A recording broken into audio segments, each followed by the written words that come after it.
నేను మిమ్మల్ని ఒక ప్రశ్న అడిగాను సార్. సార్ మీకు చిన్న ఆఫీస్ పెట్టారు చిన్న గల్లీలో, మీకు సరిపోదేమో అంటే మీరు ఒక మాట అన్నారు, ఫైనాన్షియల్ సోర్సెస్ కూడా చూసుకోవాలి కదండి, పార్టీ ఇప్పుడే పెట్టాము ఎస్టాబ్లిష్ చేయాలంటే ఫైనాన్షియల్ సోర్సెస్ అన్న మాట అన్నారంటే ఇవాళ రేపు రాజకీయాలు నడపాలి అంటే 100 కోట్లు కావాలండి, కల్లిబుల్లి మాటలు చెప్పాలి, ఎదుటి వాళ్ళని ఇష్టం వచ్చినట్టు అడ్డమైన బూతులు తిట్టాలి, తిట్టించుకోవాలి, అవినీతికి పాల్పడాలి.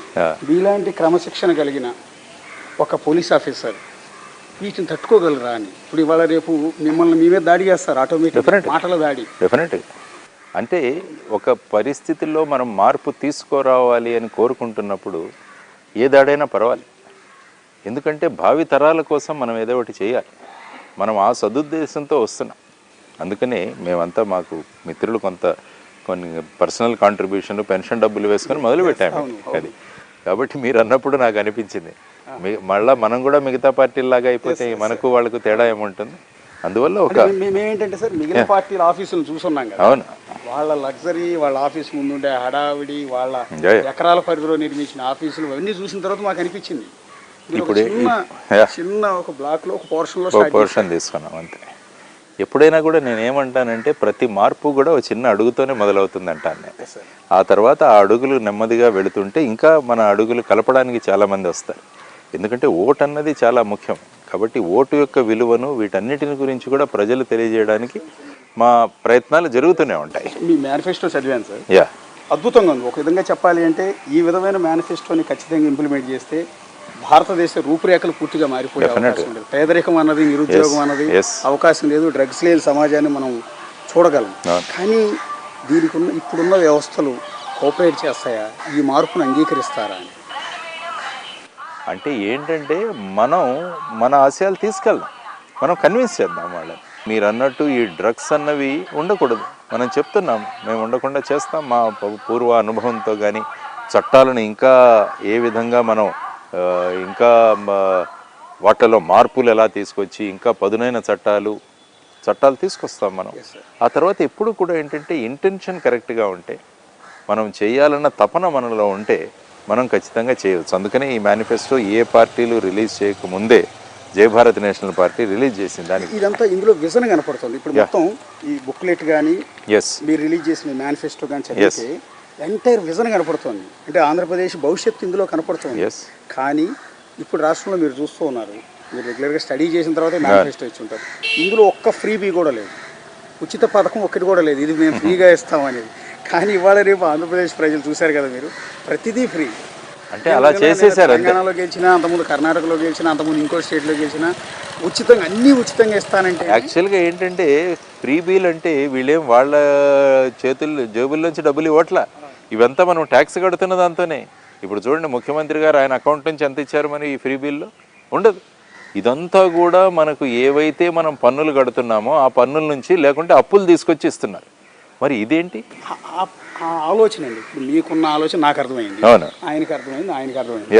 కానీ రూరల్లో ఉండే పబ్లిక్కి ఇది మన డబ్బులతో మనకి ఇస్తున్నారు అన్న ఆ ఆలోచన ఉందా అంటున్నా, ఆ మైండ్కి ఎక్కింది. అందుకని నేను అన్నాను, ఆ యువతరం ఏదైతే ఉందో, యువతరాన్ని ఆలోచింపజేస్తే వాళ్ళు ఏంటంటే వాళ్ళ తల్లిదండ్రులు కూడా చెప్తారు, మీకు ఈ ఫ్రీబీ కావాలా, నా ఉద్యోగం కావాలా, నా గ్రామం కావాలా, లేకుంటే ఈ ఫ్రీబీలు కావాలా.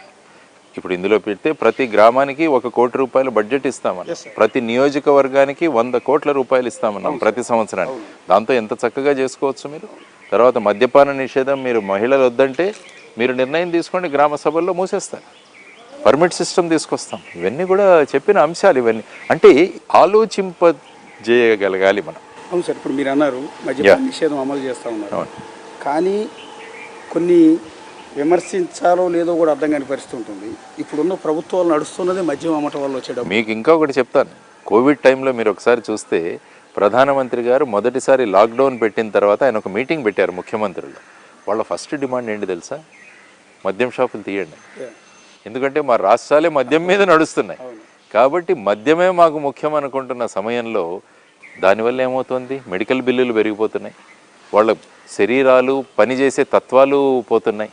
సో వీటన్నిటినీ కూడా బాధపడుతున్నారు ప్రజలు. మహిళలు వాళ్ళు రోదన పడుతున్నారు.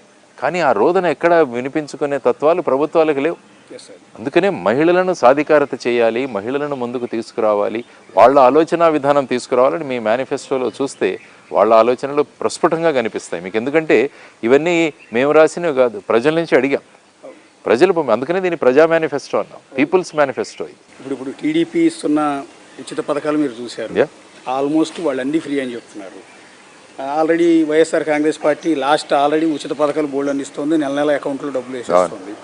ఇప్పుడు బీజేపీ కాంగ్రెస్ పార్టీ మళ్ళీ లైమ్ లైట్లోకి వచ్చింది. కాంగ్రెస్ పార్టీ వీళ్ళు కూడా మేము ఉచిత పథకాలు, కర్ణాటకలో కాంగ్రెస్ గెలిచింది, తెలంగాణలో కాంగ్రెస్ గెలిచింది, వాళ్ళు ఉచిత పథకాలతోనే వచ్చారు. వీళ్ళందరూ ఉచిత పథకాలు ఇస్తుంటే నేను ఉచిత పథకాలు ఏమి ఇవ్వను, కేవలం విజన్ మీరు పనికొచ్చే మేము సంక్షేమం ఇస్తా ఉన్నాం. సంక్షేమంకి ఫ్రీబీకి తేడా ఉంది.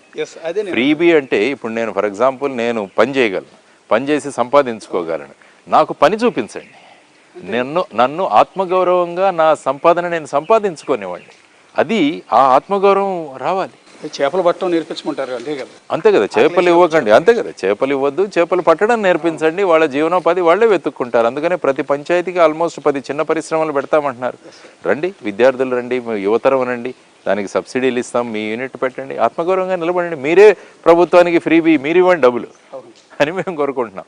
అది క్లియర్గా మెన్షన్ చేశారు కదా. మహిళల చేతుల్లో మద్యపాన నిషేధం వద్దంటే వద్దు, అంతే. పర్మిట్ విధానం పెడతాం, అంతే. పర్మిట్ ఎవరైనా కావాలంటే పర్మిట్ తీసుకోవాలి. మీరు 21 సంవత్సరాలు పూర్తిగా క్లోజ్ చేయమని చెప్పలేదు మేము. బాధ్యత అన్నది రావాలి. ఎప్పుడైతే పబ్లిక్ దాంట్లో పార్టిసిపేట్ చేస్తారో ఇంప్లిమెంటేషన్ ఈజీ అవుతుంది. ఇప్పుడు ఇంటి వద్ద FIR, మొబైల్